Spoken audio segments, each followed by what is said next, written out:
Hi, welcome to Crafting at Home with Tully. My name is David and today we're going to be making some really cool origami bats. So they are super easy to make, but they do look really awesome. So I'll show you how to do that in just a tick. So for this craft you're going to need a few different bits and bobs. Firstly, you're going to need a square of paper. Now squares of paper are easy enough to make. You need to get a rectangle of paper, fold it across diagonally, and you should be able to cut off a strip making a square. I have a pre-made square here, just makes my life a little bit easier. You'll also need some coloured paper. I'm using white for the fangs, but you could use any colour. You could go for red if you want like a bloody one, or you could have like some weird like, I don't know, spooky blue fangs or something like that. Absolutely up to you. I also have some sticky eyes. Now you could use googly eyes, you could make your own eyes, anything like that. And also, just in case, I always suggest getting some pens out too. And you will need some scissors for the very end of this. Now, if you are going to make fangs and bits like that, you might need a glue stick too. But the first thing we need to do is actually make the bat. So we'll move all these bits out of the way and we'll get on the bat. So, with your lovely square of paper, first thing you need to do is get one corner, fold it all the way over to the other side. Now make sure that's a nice, neat fold, and we can fold that and just crease that. Now I'm a little bit off, but that'll be all right. The next thing you need to do is make the wing. Now I'm going to fold it about halfway down, maybe a little more. Just like that. So that is about the height of the wings. Now the next thing you need to do is fold this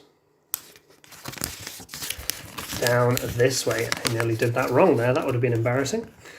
So there we go, that goes down like that. And the same on the other side. So you just need to make sure that point gets the end point of the thing. You should be left with this sort of polygon.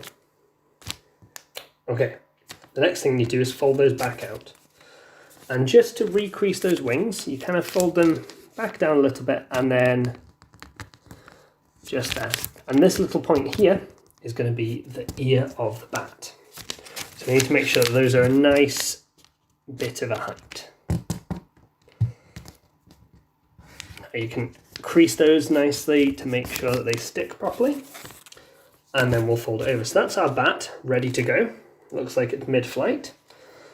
So I'm going to quickly grab my scissors and we're going to cut off part of this. The easiest way to do this is to actually do it from the back because you can see where your ear bits are. You don't accidentally cut through them. So all I'm doing here is just cutting along. Once I reach there, go to the outside and cut down from there. Move that bit away, this can go in the recycling, or I can use it later if I've got a craft that could use that. We'll flip it back over, and there, very quickly, is the body of the bat. Now we need to do the decorating. This is the best part. So I'm going to do some big eyes on my bat. And then I think I'm also going to sort out some fangs. So, what I need for that is some white paper. And if I want the fangs to match, the best way to do that is just to fold the paper in half. And then whatever I cut on one side will be the same on the other. Now, instead of like this one I had just 2 fangs. I'm actually going to do a few on this one. So we're going to cut all the way down there. Nice big fang. I'll leave a little strip to keep them all connected. It makes it a lot easier to attach. Don't worry, because I'm sure we can cover that up with something.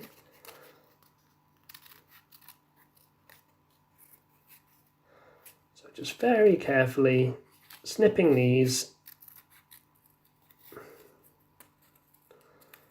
And we'll just snip that up.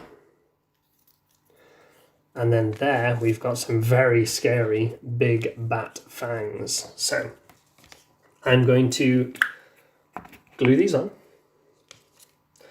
And I'm going to have a think about what we'll do to cover it up. I think actually perfect thing. We've just cut off this bat already. So we'll glue this down. About there, that looks good. Just make sure it's nice and smooth. And then we'll use this that I just cut off to cover it over and no one will know. So I'll just carefully trim this. And that will just go on there. And it will hide it without looking too much like a mustache. However, a bat with a mustache would look hilarious. There we go. So that's hidden away, the rest of the fang bits.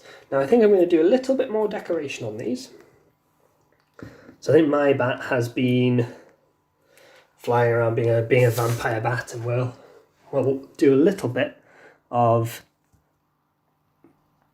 red at the tips of the fangs, just to make it look a little bit spookier. Give people a shock if they walk past, if these are hanging in the window. Ooh, spooky bats.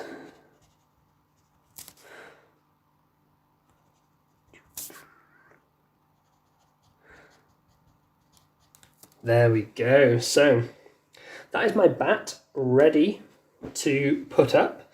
Now, if you've got something like a hole punch, you could punch a hole in the top, just there, like that. I'm not going to punch one in just yet because I don't actually have my string, but you could punch a hole in, tie a bit of string to it or wool, and then hang it up in the window. Or you could get some blue tack and stick them on the wall, or anything like that. I think both of these bats are going to look fantastic in my window for Halloween, as long as my cat doesn't tear them down before then. So, I want to say a big thank you for watching, and I really hope you join us again for another episode of Crafting at Home. See you again soon.